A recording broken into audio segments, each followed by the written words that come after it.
Hello and welcome to the Criticaleye Asia Podcast, inspiring leaders to succeed.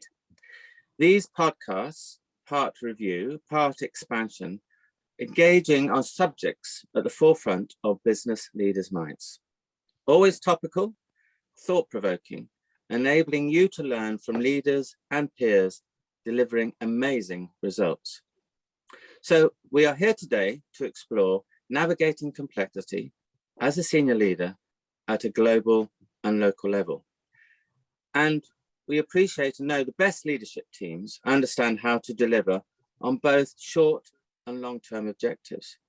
They're also able to adapt quickly to changing customer demands and are constantly seeking ways to improve business performance. This, however, is not easy to create. It all sounds very simple.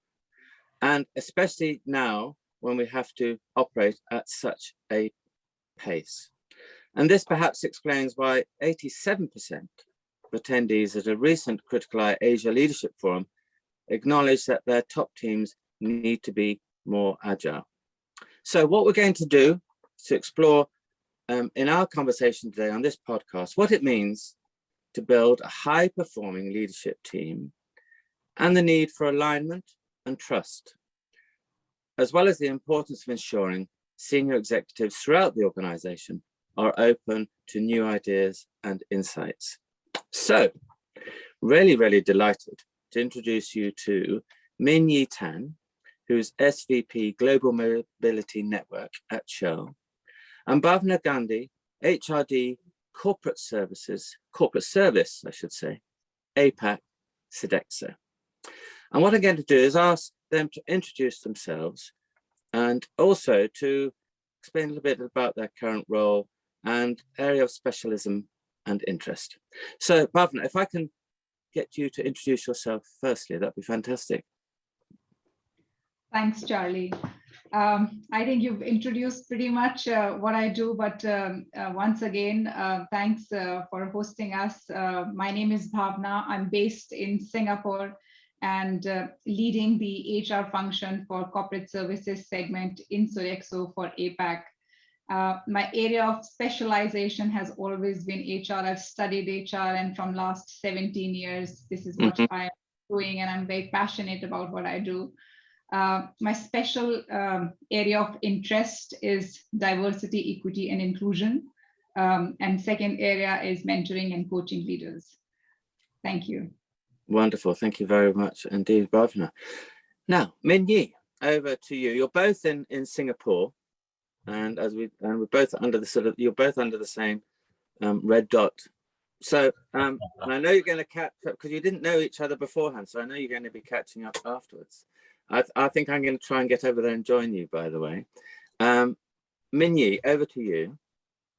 Hey, thanks, Charlie, for the invitation, and I'm really looking forward to catching up with you and Bhawna very shortly. Just a quick introduction of my current adventure. I have the privilege and responsibility to oversee enterprise acquisitions and the life cycle of about 46,000 service stations and 10,000 for now charge points in 80 countries in my portfolio right now. As you can see, it is really the public face of the Shell brand, and in leading mobility network globally, I strive to answer two basic questions. What do the customers want, and where do they want them today and in the future? And so over and above this current business delivery role, I also have the privilege of two corporate roles, one in Singapore as the director of Shell Eastern Petroleum, and another one as the chairman of the board in Filipinas Shell. And so these things are certainly keeping me busy, and I'm still enjoying this set of adventures today. Thank you so very. Thank you very, very much indeed, Min Yih. And as I said before, real pleasure to have you discussing this subject. As a starter, I suppose a quick comment when you reflect on your progress as a leader, because we're talking about, as a senior leader, what one needs to do and how you respond to situations you have found yourself in. What do you think is now for you the most challenging part of your role? If you'd like to be able to respond to that first, Min Yih. I can give it a shot. I would say that especially over the last 2 years, it really is around navigating uncertainty and ambiguity. And this is not just about organizational changes. It is also about what we all have to experience through the current COVID situation. The pandemic hopefully will turn endemic in due course, but it is still not there yet. And of course, the most recent situation between Russia and Ukraine speaks about ambiguities in its most extreme. So I would say right now, apart from trying to deliver performance, it is about navigating our teams through these uncertainties. Thank you very much indeed, Min Yih. Bhavna. Yeah, I think building on to what Min Yih said is the rate of complexity, what we've seen, and uncertainty which we've seen is unprecedented. I think the entire humanity had never experienced this much quantum of the change and uncertainty what we've experienced in last 2 years. I think that's the biggest challenge for any leader, including myself. And our ability to anticipate, I think one of the key role of a leader is to give direction, and you can only give direction when you are able to see what's coming next. And I think that ability of leadership has been deeply impacted. So I think that is one challenge which I'm struggling with, Charlie, at this point in time. No, thank you. And I think we both described environments within which we've got to be very, very flexible in the way we need to deliver what's required. How do you feel about ensuring not only you're flexible, but also the team around you are suitably flexible? I think that's something that's a real challenge. Yeah, I think, I'm going to make a comment. I think where the structures or the organizations, how it has been set up, it's always been like a pyramid, a fixed structure, and that's how organization has always worked and structured around, and then the processes. And in the past, it has always been static. It doesn't, and where we are navigating, it's a very dynamic and fluid environment. So I think what we've also realized that structures and our governances also has to become digital and fluid every single day. So I think, you talked about teams in place. No organization has a fixed team which they are working on every single day. There are cluster of teams where they are working in different teams, different projects. So what I'm trying to make a point is that, that structure, that hierarchical pyramid has been disrupted. And now we are all participating in multiple ecosystems, which are quite cluttered and quite connected. So what happens in one part, it gets impacted in the other part as well. And that is a very difficult challenge for leaders to navigate. I think navigating in a pyramid was very much easy, but managing these bigger ecosystem, it's even much more complex. Thank you so much. Have to, Charlie, I have to say that I can't agree more on what Bhavna mentioned. And it really is around flexibility that you mentioned. But I would also add that it is also having a clear backbone in terms of how we organize ourselves, and yet having the space to maneuver, having the agility to move. And I do recognize the word agility has been overused for the last few years, but it is about building flexibility around a backbone which remains steadfast, so that we are able to not bend with the wings too much in quest to go forward. And so at the end of the day, it is also about leadership and empowered teams around the structure that we build, in order to be flexible. Because without that, we will forever be dependent on a centralized approach in terms of the direction, in terms of the activities, which will not be equipping the teams to function well, successfully in such uncertainties. No, that's right. Well, we're going to develop the themes that you've just discussed in more detail. But I suppose, as always, it's about what drives us to do what we need to do, and it is the customer. So just to say that what we're going to do, we're going to now just look at the customer, because the customer demands are definitely changing. We're then going to explore the alignment that one has to achieve, and particularly with a focus on the global and local. So you're both working for global organizations, with great regional responsibilities. And there's about tying that into what is required or being asked of you to deliver from the center, and how you sort of translate and where you fit in that. And then we'll explore the leadership style. So we'll look at the customer alignment, global, local, and the leadership style required to meet this organizational need. So let's start with the customer. Any observations? I mean, this is a big subject in its own right, but any observations you would make about the customer trends and its impact you're seeing on what is required of you to deliver that strategic intent? Which one would you like to start and respond to that big question first? I can give this a shot. Yeah. And it's not an easy question, because it is such a broad question which has many answers. But I would say we should always take a few steps back and understand the relevance. And I would share it from my perspective, working in Shell. And before we talk about customers, I think we need to talk about what's the purpose and strategy.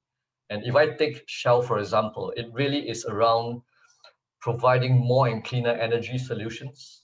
And so we have actually 4 very clear pillars to which we articulated since last year. And that is about not just generating shareholder value, but also respecting nature, pursuing net zero emissions on the carbon front, and also powering lives. And at the end of the day, it is about providing reliable, affordable, and sustainable energy globally from Shell, from my experience. And so, like I mentioned, this goes beyond financials. In the mobility business, and that's where we start talking about customers, our ambition is not just to decarbonize mobility system profitably. It is also about reaching out to the right sectors and the right customers in terms of how we organize, in terms of how we pursue our activities. And we always have the same motto very consistently, and that is making life's journeys better. And so one of the key things is understanding the customers and then working backwards in terms of how we organize ourselves, and then going forward again in providing the solutions to them in order to help us and help ourselves eventually. So I don't know whether I have gone around a little bit, but I thought it's important to understand a little bit of context, relevance, and then customers for sure is going to be center of the universe. I suppose thank you very much indeed for that, Min Yih. As we know, it's not just me asking questions, they do ask questions of one another in this whole process. One question though from me to you, Min Yih, is that for your industry and for Shell, there has been quite a considerable realignment that's had to take place. And to do that, I think what you're saying is you've then had to look at what is it that the customer wants, but also you've had to look at where do we sit in terms of that customer journey, for want of a better word. And so therefore translating that, I imagine, has been interesting, because the model was going in one direction and now it's arguably going in another. And that's not an easy thing to achieve. What has it meant for you as a leader to be able to make that sort of translate that, make that happen?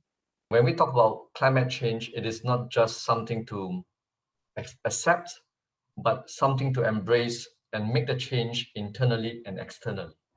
And why is this important? Because it is important because as a company, we recognize that directionally, we need to decarbonize not just ourselves, but also our customers in order to make this work globally for society.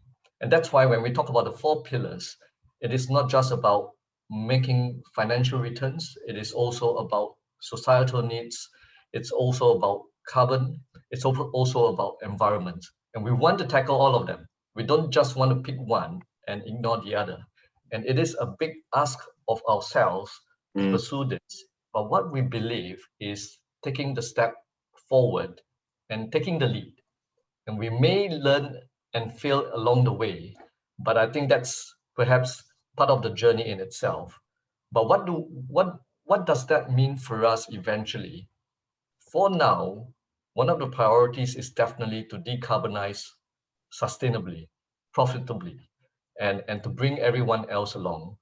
And in order for us to do so, it is really important that we understand the customers, we understand the sectors that we are involved in, and we organize ourselves in such a way that we can support ourselves in order to support the customers eventually. Thank you. Bhawna, what's your perspective? Yeah, I think not drastically different than what Min Yih had said, but I think if I can, summarize it, how I see, there are 2 things. One which I see across all the industries and segments, and one specifically for Sodexo. So let me take a dig at what's across common theme, which I notice is emerging as customers need. I think there has been a kind of a rebirth of conscious consumerism. Purpose has been put in heart and center of consumers' consumption. They're asking, why your brand? Why should I associate with your brand, and what is so special, and does it meet my purpose, who I stand as a consumer? So I think that question has been asked by consumers, and consumers are looking for that. So I guess that's something which is very generic. Specific to Sodexo, I think the pandemic had changed and impacted how Sodexo used to provide their services to their clients, which is companies, and the consumers, which are the employees. Yeah. Now with hybrid work, with work from home, all these things which were already evolving and this progress was happening, but in last 2 years, it has accelerated the pace of this progress to a different level. And what has happened is our customers are asking for experience, not for just in a service. So I think there is a lot of ask from clients and customers for workplace experience, and that's where Sodexo is changing to provide not only facility management services or food services, but also giving that purpose to the office, making that not just as an office, but really a purposeful offsite. Why are we inviting people to come to the office? Thank you. Do you both feel you're closer to the customer, or do you feel there's still too much distance? I think, Charlie, in last few years, customers have become very vocal, out there, open, and I think I do feel for Sodexo, we are constantly connecting with our customers and hearing them, and those pulse surveys, those conversations are bringing us close to hear the perspective. And I guess social media also plays a big role, where you can capture those voices and understand what's the direction which customers are driving. Before we move on to the next subject, which is going to be alignment, looking at alignment as a regional local leader in times of uncertainty. Just a final question about the customer. And obviously one area we haven't discussed is data. So data can tell us a lot about the customer. Quick one in terms of how one navigates that and how one uses it. And there is arguably too much data. Is there, or is there not? Your perspective on customer and data. A quick response on data, Charlie, is that, Yeah. whatever side you want to look, data does not mean decision. Data has to be married with right sort of a foresight and insight. I think, unfortunately, if I try to look for a particular segment with a preconceived idea, I will find that data. Whatever in my assumption or in my ideas, we will find that data in that direction. So I think data is good, but you have to have some hypothesis formulate, and then you can test that with the data. But if you're just leveraging and driving and being on the driving seat just with data, I don't think so you will be making very wise decisions as a leader. Thank you. Min Yih. I would say that clearly data is important. It is about how we filter them. And I would distinguish between areas that we are familiar and areas that we are pursuing. And the reason why I say that is because if you ask me about, let's call it data related to how I run my current business, I am very familiar. But it is data that is about future businesses that I am curious about. I am worried and about the factual evidence rather than hypothesis. So Bhavna's point is crucial, because when do we need hypothesis to go forward, and when do we need real facts in order to drive decision? I think that's where it makes the difference, especially in businesses that we are pursuing in its nascent stage. An example that real data is important is in electrification. When we talk about what we want to do in e-mobility, for example, we have some hypothesis because we don't have all the answers. But for all the important data that are in available, we need to extract them in order to make good decisions going forward, at least for the short term. So it's a fine balance about what kind of data that we should be pursuing and analyzing in the short term in order to make long-term decisions as well. Thank you. Let's move on to alignment. And obviously you both are responsible for what might be classified as a region, but it's by no means a small region. And each local market has differing needs and requirements. There's the strategic intent, and then there is the requirement to be able to apply that locally. You sit, both of you probably, between the two. What does it feel like to be sitting where you are, and how does one manage and achieve that alignment? Bhavna, if you'd like to be able to start. Being in the local, I think you are so close to operations. It's, there is always a fire. There is always a firefighting mode. There is always something which keeps you busy. And being in the regional and in the global function, I think you have that ability to detach yourself from today and then think for what's going to happen tomorrow and after that. So I think at the organization level, these relationships are very meaningfully designed. But unfortunately, when things don't work, there can be tension between local, regional, and global relationships. And this does happen many times. And I think COVID, it has shown us that, local countries should be more empowered to take quick decision making in the current context where things are changing faster than global and regional can make sense of things, because there is too much dynamism. But what can make this relationship work is a trust. So I think trust is the biggest currency which should be traded between local and the regional and the global leaders. And I think this is something which you cannot build in a wartime. You can't build it in a crisis. This is something which you build over a peacetime, and it does take in continuous intention of both sides and a lot of effort. So I will say that, it has to be intentional. It needs to be worked upon every single day. But once you find that balance, I think only those organizations will succeed and thrive today and tomorrow who can make this relationship work. Trust and empowerment are key. And I would say two things on this front, because on one hand, it is about how we organize. And I believe that it is important that we do it in such a way that it is a small global and strong local. And we got to recognize that and build that and strengthen that.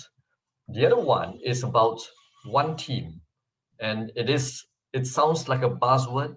It is a buzzword and more, because the way we have done so, and pretty successfully, is making this into equal ownership, but empowering the local teams, the local teams across the world to have that authority and accountability in terms of execution, in terms of primacy of roles.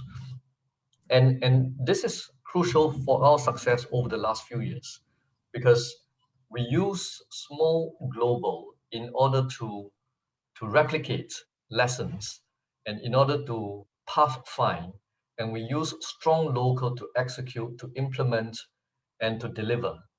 And as well, what is important is having the right set of strategy to underpin this.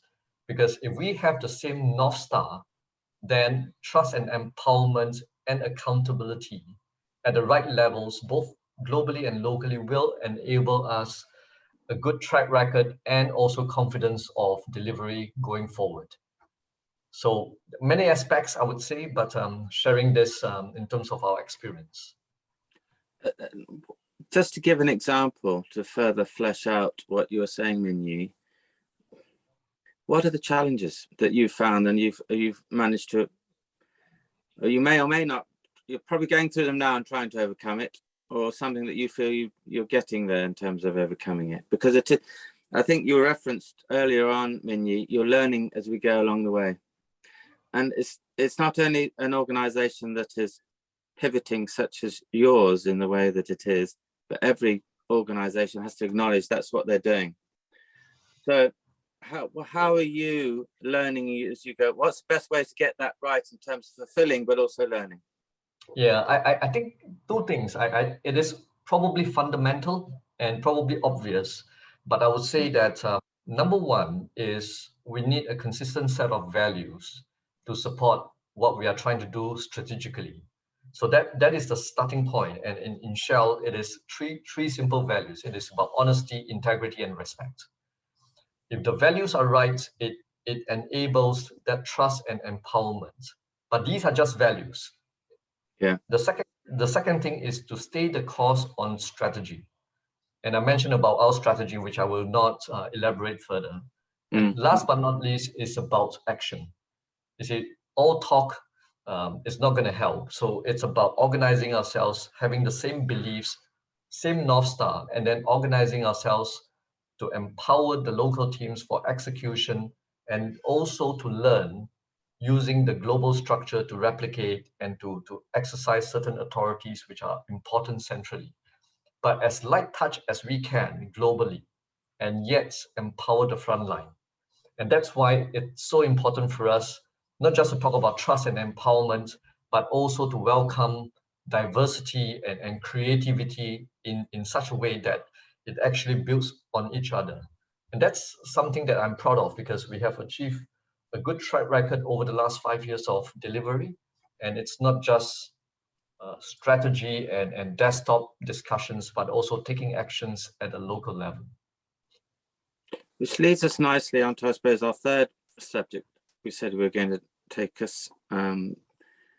ourselves through, and that was leading on to leadership and looking at how best we equip ourselves, yourselves, and others around you. We quite often see reference to situational leadership, and which references the things you've both spoken about, which is about being fluid. It's about understanding what the purpose, values, and intent are, and then whatever the situation you find yourself in, responding accordingly and using those as a reference point and as an anchor. What do you think, how would you describe your leadership style, and how does one achieve that intent? Bhawna. Charlie, I think for me, my leadership style is combination of two aspects. I think I mentioned one is, my ability to give and set that direction, and giving the energy to team. I work on these two things intentionally in my conversation. And I think setting direction and giving them what needs to be done, I think this is something I co-build with them. But the second part, which is energy, this is something I consciously every day intentionally work on my own self. How do I recharge myself? How do I get that capacity when I show up? I don't look depleted, because as a leader, my responsibility is to uplift and inflate the people's energy, not to deflate. For me, I think leadership is not a position, it's a responsibility. And as a leader, I think in these times, our biggest responsibility and our limited capacities also able to give the right level of energy to people. We can't be with them all the time. We can't walk those difficult paths and conversation and be there virtually. It has its own limitations. So yeah, I think for me, that's the most important aspect, which I'm consciously working on and always try to do. That ability to maintain that energy, what little techniques would you advise people to undertake to do that? Would you say? I am not in capacity to advise, because there are days when I succeed and there are days when I recede. And then the next day I wake up with the intention that I'm going to try again. Yeah.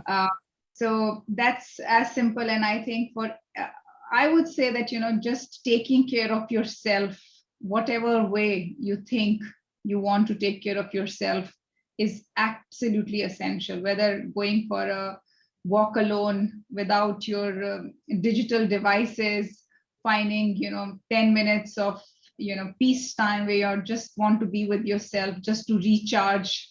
Imagine your chair is a charger and you can sit on it and charge yourself. But I think just spending those little moments where you take a conscious pause, just to recharge yourself. So I think those are little things which I do.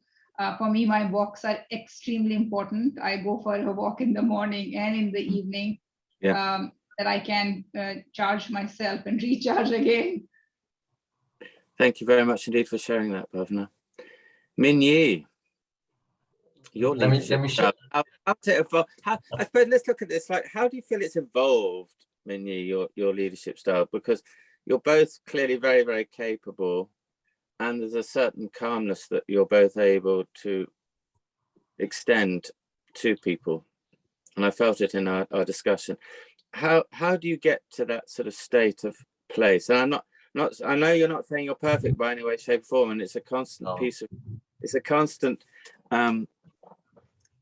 amount of work that has to be undertaken. But how have you got to where you feel you've got to, Min Yih? Well, Charlie, I don't have a silver bullet, but what I can share with you is certainly something true to my heart. Firstly, is I'm always in pursuit of fun.